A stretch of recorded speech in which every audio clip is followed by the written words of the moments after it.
Hi எல்லாருக்கும் வணக்கம். Welcome to mission விடாமுயற்சி போட்டித் தேர்வு மையம் சேலம் 4 ரோடு. இந்த வீடியோவில் டிஎன்பிஎஸ்சி உடைய குரூப் 1 சர்வீஸ்க்கான நோட்டிஃபிகேஷன் டீட்டெயில் தான் நம்ம இதில் ஃபுல்லாக பார்க்க போகிறோம். Also total number of vacancies, என்னென்ன மாதிரியான போஸ்ட், என்ன மாதிரியான pay level scale, then age relaxation, ஒவ்வொரு கேட்டகரிக்கு எந்த மாதிரியான ஏஜ் ரிலாக்ஸேஷன் கொடுக்குறாங்க, ஸோ எந்த மாதிரியான டிகிரி குவாலிஃபிகேஷன்ஸ் எல்லாமே நம்ம இந்த வீடியோவில் பார்க்க போகிறோம். ஸோ வீடியோவை ஸ்கிப் பண்ண நம்ம கடைசி வரைக்கும் பாருங்கள். ஓகே, ஆரம்பிக்கலாம். முதல்ல இந்த நோட்டிஃபிகேஷன் டேட் வந்து என்றைக்கு லான்ச் பண்ணியிருக்காங்க அப்படின்னா 23/6/2026, அதாவது நான் வீடியோ போட்டுட்ருக்கிறேன் இன்றைக்கி தான் லான்ச் பண்ணியிருக்காங்க. ஆனால் ஆன்லைன் அப்ளிகேஷன் அப்படின்றது பார்த்திங்கன்னா 30/6/2026 அன்றைக்கி தான் உங்களுக்கு ஆன்லைன் அப்ளிகேஷன் ஸ்டார்ட் ஆகுது. ஸோ இது எப்போ முடியுது அப்படின்னு பார்த்தீங்கன்னா 29/7/2026, சரியாக உங்களுக்கு ஒரு மாதம் காலகட்டம் கொடுத்துருக்காங்க. ஸோ 30ஆம் தேதி ஜூன் 30ஆம் தேதி ஆரம்பித்து ஜூலை 29 அன்றைக்கி முடியுது. ஆன்லைன் அப்ளிகேஷன் ஸ்டார்ட் ஆன உடனே நீங்கள் கரெக்டாக படித்து பார்த்துட்டு போட்டுருங்க. ஓகே, இதில் வந்து பார்த்தீங்கன்னா டோட்டல் நம்பர் ஆஃப் வேக்கன்சிஸ் எவ்வளோன்னு பார்த்தீங்கன்னா ரொம்ப கம்மி தான். ஜஸ்ட் 26 வேக்கன்சிஸ் தான் கேட்டிருக்காங்க. Different types of post without DSP அப்படின்ற ஒரு போஸ்ட். ஓகேங்களா, டெபுட்டி சூப்பரண்ட் ஆஃப் போலீஸ். எல்லோரும் பொதுவாக போலீஸ் வேலையை பார்க்க ரொம்ப ஆசைப்படுவாங்க. அதுவும் டிஎஸ்பின்னா சொல்லவே தேவையில்லை. ஸோ அந்த போஸ்ட் வந்து இதில் கேட்கலன்றது மிகப்பெரிய டிஎன்பிஎஸ்சி ஆஸ்பிரண்ட்ஸ்க்கு மிகப்பெரிய ஒரு ஏமாற்றம்னே சொல்லலாம். ஓகேங்களா, சரி, போக போக வேறு என்னெல்லாம் இன்ஃபர்மேஷன்ஸ் இருக்குன்றதை பார்க்கலாம். ஸோ நீங்கள் வந்து இதை பற்றின ஃபுல் டீட்டெயில் தெரிஞ்சுக்கணும் அப்படின்னா நீங்கள் tnpsc.go.in அப்படின்ற ஒரு அஃபிஷியல் வெப்சைட்டில் போய் தெரிஞ்சுக்கலாம். அடுத்தபடியாக நம்ம இம்பார்ட்டன்ட் டேட்ஸ் வந்து நம்ம பார்க்கலாம். இம்பார்ட்டன்ட் டேட் பொறுத்த வரைக்கும் டேட் ஆஃப் நோட்டிஃபிகேஷன் நம்ம சொன்ன மாதிரி 23/6/2026 அன்னைக்கு நோட்டிஃபிகேஷன் லான்ச் ஆகிருக்கு. ஆன்லைன் அப்ளிகேஷன் டேட் எப்போ ஸ்டார்டிங் பார்த்தீங்கன்னா 30/6/2026. அதே last date of online application submission பார்த்தீங்கன்னா 29/7/2026 முதல் 29/7/2026 வரை. அப்போ இந்த 3 டேட்டு நல்லா பார்த்துக்கோங்க. தென் கரெக்ஷன் விண்டோ எப்போ ஓப்பன் ஆகுதுன்னு பார்த்தீங்கன்னா 2/8/2026 முதல் 4/8/2026 வரை. கிட்டத்தட்ட கரெக்டாக உங்களுக்கு 2 நாள் உங்களுக்கு டைம் கொடுப்பாங்க. ஸோ இதை நல்லா பார்த்துக்கோங்க. ஸோ அடுத்து பார்த்தீங்கன்னா ப்ரிலிமினரி எக்ஸாம் உங்களுக்கு டேட் கொடுத்துருக்காங்க 6/9/2026, செப்டம்பர் 6ஆம் தேதி உங்களுக்கு காலையில் எக்ஸாம் நடக்கும். 9:30 மணி முதல் மதியம் 12:30 வரை, கிட்டத்தட்ட 3 மணி நேரம் உங்களுக்கு எக்ஸாம் கண்டக்ட் பண்ணுவாங்க. ஃபுல்லாகவே உங்களுக்கு ஆஃப்லைன் மெத்தட் தான். ஆஃப்லைன் அப்படின்னா ஏதாவது ஒரு எக்ஸாம் சென்டர் அலோகேட் பண்ணிடுவாங்க. உங்களுக்கு ஓஎம்ஆர் கொடுத்துருவாங்க. ஸோ நீங்கள் வந்து பென் அண்ட் பேப்பரில் தான் நீங்கள் எழுதுகிற மாதிரி இருக்கும். பென் அண்ட் பேப்பருக்கு பதிலாக ஓஎம்ஆர் இதில் தான் நீங்கள் அட்டன் பண்ண போகிறீங்க. மொத்தமாக உங்களுக்கு 200 கொஷின் கேட்பாங்க. 200 கொஷினில் மேக்ஸிமம் நீங்கள் எவ்வளோ கொஷின் சரியாக அட்டன் பண்ணியிருக்கீங்க அப்படின்றத பொறுத்து ஒரு சரியான கேள்விக்கு 1.5 மார்க் போட்டு உங்களுக்கு என்ன பண்ணுவாங்கன்னா உங்களுக்கு பெருக்குவாங்க. ஸோ அதன் மூலிமா நீங்கள் 300 மார்க்குக்கு எவ்வளோ ஸ்கோர் வாங்கியிருக்கீங்க அப்படின்றத பொறுத்து உங்களுக்கு ஜாப் கிடைக்கும். ஓகேங்களா, சரி, இதெல்லாம் அடுத்தடுத்து பார்ப்போம். அப்போ என்னெல்லாம் பார்த்துருக்கோம். Date of notification June 23, online application starting date June 30ஆம் தேதி, ஆன்லைன் அப்ளிகேஷன் எப்போ எண்ட் ஆகுது ஜூலை 29, சரியாக ஒரு மாதம் காலகட்டம் இருக்குது. கரெக்ஷன் விண்டோ எப்போ ஓப்பன் ஆகுது 2/8/2026 முதல் 4/8/2026 வரை, கரெக்டாக 2 நாள் தான் இருக்குது. ப்ரிலிமினரி எக்ஸாம் வந்து செப்டம்பர் 6ஆம் தேதி 6/9/2026 காலை 9:30 மணி 12:30 மணி வரை உங்களுக்கு 3 மணி நேரம் உங்களுக்கு ஆஃப்லைனில் எக்ஸாம் நடக்கும். ஓகேங்களா, ஓகே. அடுத்தபடியாக இந்த எக்ஸாம் டீட்டெயில் பற்றி நான் பின்னாடி இன்னும் கொஞ்சம் விரிவாக சொல்கிறேன். அதுக்கு முன்னாடி கொஞ்சம் டீட்டெயில்ஸ்லாம் பார்த்துடலாம். இதில் பார்த்தீங்கன்னா போஸ்ட் அண்ட் வேக்கன்சிஸ் இதை பொறுத்த வரைக்கும் என்னென்ன மாதிரியான போஸ்ட் கொடுத்துருக்காங்க, இது ரொம்ப முக்கியம் பாருங்கள். Deputy collector, assistant commissioner in commercial taxes, deputy register in cooperative society, district register and assistant commissioner of labour. இதில் பார்த்தீங்கன்னா டெபுட்டி கலெக்டர் அப்படின்றது தமிழ்நாடு சிவில் சர்வீஸில் உங்களுக்கு வந்து 12 வேக்கன்சி தான் கேட்டிருக்காங்க. அசிஸ்டன்ட் கமிஷனர் கமர்ஷியல் டேக்ஸ் ஆஃபீஸில் கமர்ஷியல் டேக்ஸ் சர்வீஸில் உங்களுக்கு 2 வேக்கன்சி தான் கேட்டிருக்காங்க. Deputy register in cooperative societies 3 vacancy தான் கேட்டிருக்காங்க. டிஸ்ட்ரிக்ட் ரெஜிஸ்டர் 8 வேக்கன்சி தான். Then assistant commissioner of labour ஒரே ஒரு வேக்கன்சி தான். ஆக மொத்தம் 26 வேக்கன்சி தான். ரொம்ப கம்மியான அளவில் கேட்டிருக்காங்க. சரிங்களா, ஸோ பே லெவல் பொறுத்த வரைக்கும் உங்களுக்கு பே லெவல் 22ன்னு கொடுத்துருக்காங்க. சரிங்களா, அதை பார்த்துக்கோங்க. தென் இதில் பாருங்கள், இல்லை ஹேஷ்டேக் கொடுத்துருப்பாங்க இந்த 12ஆம் நம்பர் பக்கத்தில். இங்கே 3ஆம் நம்பர் பக்கத்தில் ஸ்டார் கொடுத்துருப்பாங்க. இதுக்கு என்ன அர்த்தம் அப்படின்னா ஹேஷ்க்கு வந்து இன்க்ளூடிங் பேக்லாக் வேக்கன்சி அப்படின்னு அர்த்தம். ஸ்டாருக்கு போட்டிருந்தாங்கன்னா இன்க்ளூடிங் ஷார்ட் ஃபால் வேக்கன்சிஸ். ஒன்றும் இல்லைங்க, போன வருஷம் நிரப்பப்படாமல் இப்போ வரைக்கும் இருக்கக்கூடிய காலி பணியிடங்கள் அல்லது பற்றாக்குறை காலி பணியிடங்கள் அப்படின்னு அர்த்தம். போன வருஷம் வேக்கன்சி கேட்டு எஸ்சி எஸ்டியில் யாராவது எலிஜிபிளாக இல்லை, நிறைய பேர் ஜாயின் பண்ணலை அப்படின்னா அந்த வேகன்சி புது வேகன்சியோட மர்ஜ் பண்ணி கேட்பாங்க. அதான் அந்த மாதிரி ஹேஷ்டேக் ஸ்டார் போட்டு கேட்குறது. ஓகே, அடுத்து பார்க்கலாம். எலிஜிபிலிட்டி ரொம்ப முக்கியம். இதில் வந்து பார்த்தீங்கன்னா ஏஜ் லிமிட் பார்த்தீங்கன்னா ஆஸ் பர் 1/7/2026 படி உங்களுக்கு இந்த மாதிரி தான் ஏஜ் இருக்கணும் அப்படின்ற மாதிரி கொடுத்துருப்பாங்க. ஓகேங்களா? So candidate should have completed the minimum age of 21 years. Maximum age எதுவும் கொடுக்கல, அது கேட்டகரி பொறுத்து மாறும். ஓகேங்களா? ஓகே, அதர்ஸ் பொறுத்த வரைக்கும் நீங்கள் அதிகபட்சம் ஒரு 34 வயசு வரைக்கும் எழுதலாம். 34 வயசு வரைக்கும் எழுதலாம். அதிகபட்சம் உங்களுக்கு 39 வயசு வரைக்கும் இருக்கும். ஓகே, பார்த்துடலாம். முதல்ல அதர்ஸ் யார்? அதர்ஸ்னால் candidates not belongs to SC, SCA, ST, MBC, DC, so BC, OBC இவங்கெல்லாம் இல்லாமல் அதர்ஸ்ன்றவங்க எந்த ஒரு கேட்டகரியும் இல்லாமல் இருக்கக்கூடியவங்க. அவங்கள பொறுத்த வரைக்கும் பார்த்திங்கன்னா மேக்ஸிமம் ஏஜ் லிமிட் 34, 35, 34 அப்படின்றது கேட்டகரி அந்த போஸ்ட்டை பொறுத்து மாறும். அதுவே பர்சன்ஸ் வித் பெஞ்ச்மார்க் டிசபிலிட்டி அப்படின்னா 44, 45, 44 இந்த மாதிரி ஆகும். அதாவது ப்ளஸ் 10 வருஷம் கூட சேர்த்துக்கோங்க. 10 வருஷம் கூட சேர்த்துக்கிட்டிங்கன்னா இந்த மாதிரி உங்களுக்கு 34 44 வருஷம் வரைக்கும் உங்களுக்கு இன்க்ரீஸ் ஆகும். ஓகேங்களா? சரி, அடுத்தது இதுவே எக்ஸ் சர்வீஸ் மேனாக இருந்தாங்கன்னா 50 வருஷம் அப்படின்னு எடுத்துக்கலாம். 50 வருஷம் மேக்ஸிமம் ஏஜில் கான்சன்ட்ரேஷன் கொடுத்துருக்காங்க. டெஸ்டிடியூட் விடோ அப்படின்னா 39, 40, 39 இந்த மாதிரி கொடுத்துருக்காங்க. டெஸ்டிடியூட் விடோவுனா ஆதரவற்ற விதவைகள். விதவை வேறு, ஆதரவற்ற விதவை அப்படின்றவங்க வேறு. ஸோ அதனால் நல்லா படித்து பார்த்துட்டு அப்ளிகேஷன் போடுங்க. அடுத்து பார்க்கலாம். இப்போது கம்யூனிட்டிக்குள்ளே வரக்கூடியவங்க SC, SCA, ST, MBC, BC, BCMs இந்த மாதிரி ஓபிசி இவங்க எல்லாமே வந்து பார்த்திங்கன்னா இந்த கேட்டகரிக்குள்ளே வருவாங்க. ஓகேங்களா? ஸோ இந்த கேட்டகரியை பொறுத்த வரைக்கும் இப்போது டெபுட்டி கலெக்டர் ஆகட்டும், அசிஸ்டன்ட் கமிஷனர் ஆகட்டும், இந்த போஸ்ட்டுக்கு எல்லாமே மேக்ஸிமம் ஏஜ் 39, 40, 39 இந்த மாதிரி கொடுத்துருப்பாங்க. இதுவே பெஞ்ச்மார்க் டிசபிலிட்டி அப்படின்னா ப்ளஸ் 10 சேர்த்துக்கோங்க. ப்ளஸ் சேர்த்துக்கிட்டும் போது 49, 50, 49 இந்த மாதிரி உங்களுக்கு வரும். ஓகேங்களா? ஓகே, அதுவே எக்ஸ் சர்வீஸ் மேன் வந்து 55, டெஸ்டிடி விடோனா 39, 40, 39 அப்படின்றது நேம் ஆஃப் த போஸ்ட்டுக்கு ஏற்ற மாதிரி உங்களுக்கு அது மாறுபடலாம். ஓகேங்களா? அடுத்து பார்க்கலாம்.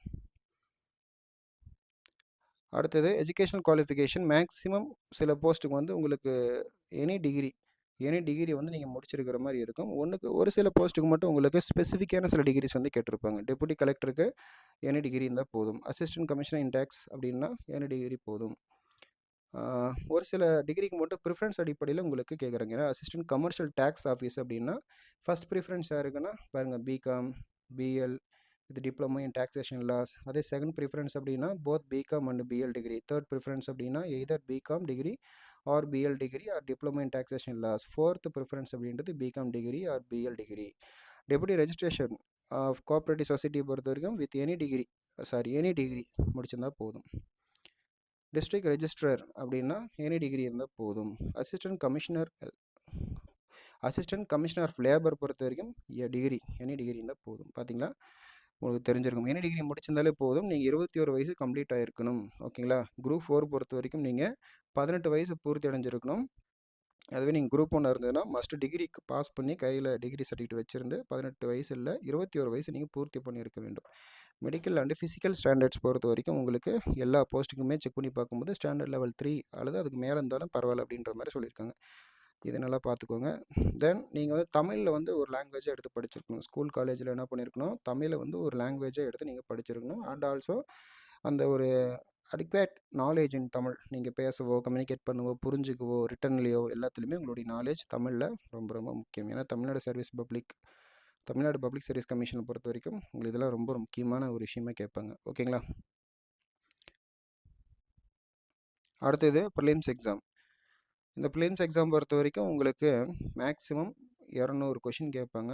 இதில் வந்து 175 கொஷின்ஸ் உங்களுக்கு ஜிஎஸ் அதாவது ஜென்ரல் ஸ்டடீஸுக்கு போயிடும். மிச்சம் 25 கொஷின்ஸ் உங்களுக்கு மேக்ஸ் அண்ட் ஆப்டிடியூட் மென்டபிலிட்டிக்கு போயிடும். சரிங்களா? மேக்ஸு அப்புறம் ரீசனிங் ஆப்டிடியூட் இந்த மாதிரி இதுக்கெல்லாம் போயிடும். அப்போது மொத்தமாக உங்களுக்கு 200 கொஷின் கவர் ஆகுது அப்படின்னா ஒரு சரியான கொஷினுக்கு 1.5 அப்படின்ற பட்சம் உங்களுக்கு 300 மார்க் அப்படின்றத நம்ம பார்த்துருந்தோம். இப்போ ஜென்ரல் ஸ்டடீஸ் அப்படின்னா மொத்தம் 175 கேள்விகள் உங்களுக்கு டிகிரி ஸ்டாண்டர்டில் கேட்பாங்க. ஆப்டிடியூட் அண்ட் மென்டபிலிட்டியை பொறுத்த வரைக்கும் எஸ்எஸ்எல்சி உங்களுக்கு 10ஆம் வகுப்பு தரத்தில் மொத்தம் 25 கேள்விகள் ஆக மொத்தம் 200 கொஷின்ஸ் கேட்பாங்க. Maximum 300 mark. அப்போ 1.5 மார்க் ஈச் கொஷின். டியூரேஷன் பொறுத்த வரைக்கும் உங்களுக்கு 3 ஹவர்ஸ், அதாவது 9:30 AM to 12:30 PM வரைக்கும் உங்களுக்கு 3 மணி நேரம் ஆஃப்லைனில் எக்ஸாம் சென்டரில் உங்களுக்கு OMR பேசிஸில் கண்டக்ட் பண்ணுவாங்க. ஃபுல் அண்ட் ஃபுல்லாக உங்களுக்கு மெரிட் பேசிஸ் தான். ஸோ இந்த ப்ரிலிம்ஸ் பொறுத்த வரைக்கும் உங்களுக்கு இது வந்து ஸ்க்ரீனிங் டெஸ்ட் அப்படின்னு சொல்லலாம். ஸ்க்ரீனிங் டெஸ்ட்னா just for qualification to mains exam. So qualification ஆகிட்டிங்க அப்படின்னா நீங்கள் ப்ரிலிமினரி எடுத்த மார்க் வந்து அது எந்த ஒரு மதிப்பும் கிடையாது. அது வந்து அவ்வளோதான், அதோட மார்க் முடிஞ்சு போச்சு. அப்போ மேக்ஸிமம் நீங்கள் ப்ரிலிம்ஸ் எக்ஸாமில் எவ்வளோ தான் எடுத்தால் உங்களுக்கு சேஃப் ஜோன் அப்படின்னா 155 to 165க்குள்ளே நீங்கள் எடுத்தீங்க அப்படின்னா, இந்த ரேஞ்சுக்குள்ளே சொல்கிறேன். ஆனால் உங்களுக்கு வந்து வேகன்சி ரொம்ப கம்மியான அளவில் இருக்கிறதுனால மேபி இன்னும் கொஞ்சம் ஃபால் ஆகிறதுக்கு வாய்ப்பு இருக்குது.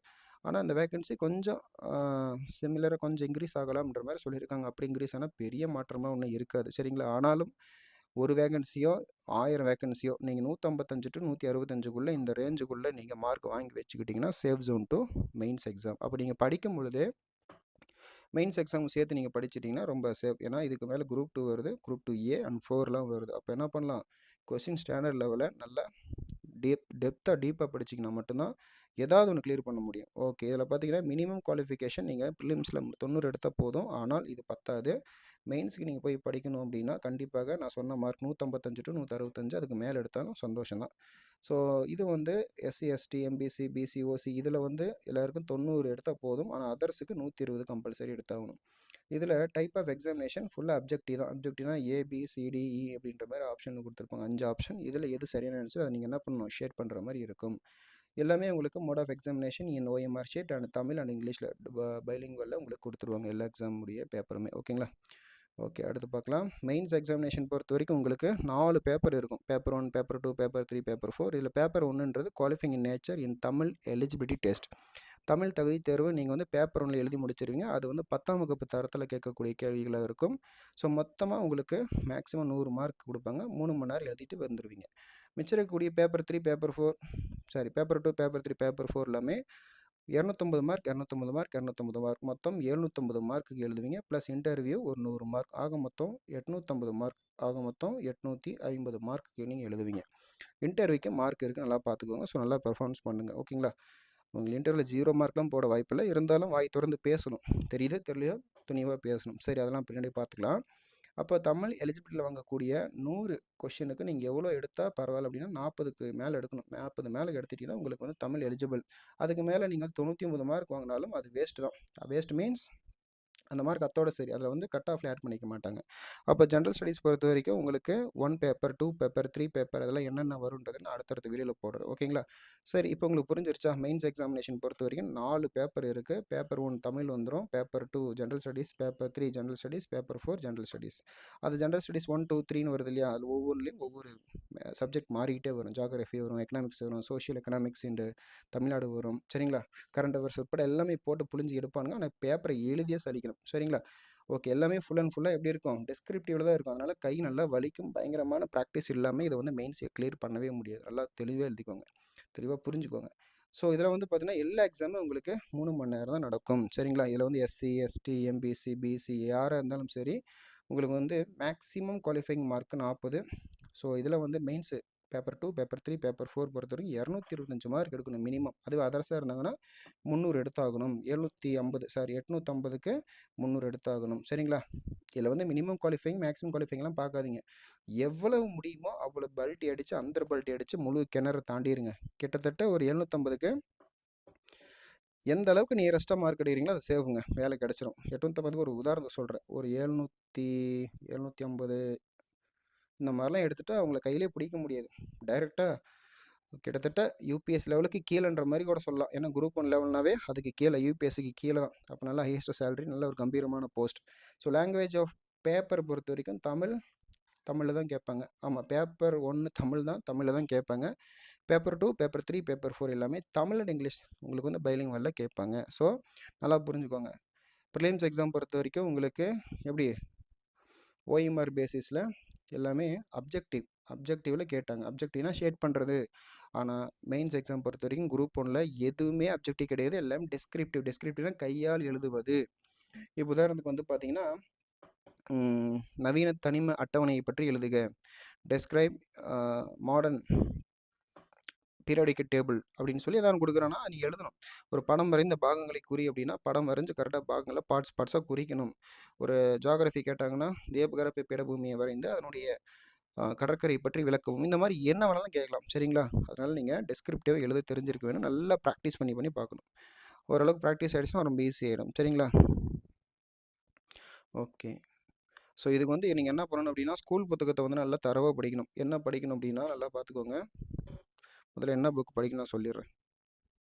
இதுக்கு வந்து நீங்கள் கலெக்ட் பண்ண வேண்டியது 6ஆம் வகுப்பு 6th ஸ்கூல் புக்கில் இருந்து 12th ஸ்கூல் புக் வரைக்கும் நீங்கள் கலெக்ட் பண்ணிக்கணும். சரிங்களா? 12th வரைக்கும் நீங்கள் வாங்கிக்கணும். எல்லாமே சமச்சீர் புக்கில் இருந்து தான் உங்களுக்கு கேட்பாங்க. சமச்சீர் புக்குன்னா ஒன்றும் இல்லைங்க, தமிழ்நாடு டெக்ஸ்ட் புக் இருக்குல்ல, அதுதான் சமச்சீர் புக்கு அப்படின்னு சொல்லுவாங்க.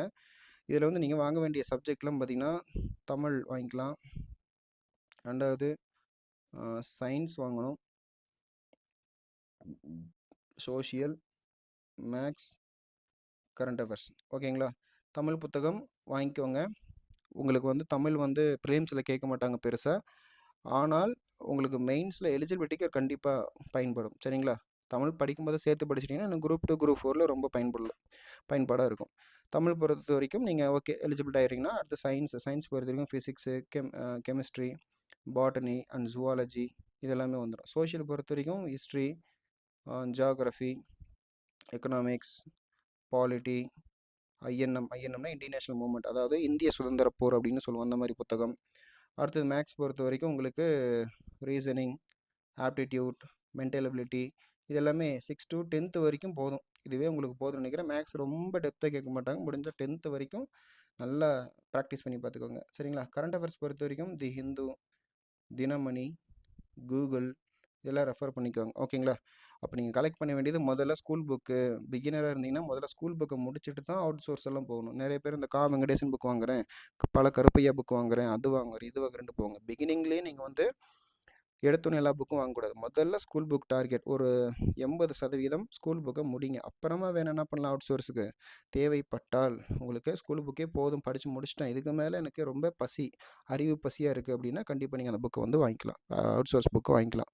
அது என்னென்ன அவுட் சோர்ஸ் புக்கு எந்தெந்த சப்ஜெக்ட் வாங்கணுன்றதை நான் பின்னாடி சொல்கிறேன். ஓகேங்களா?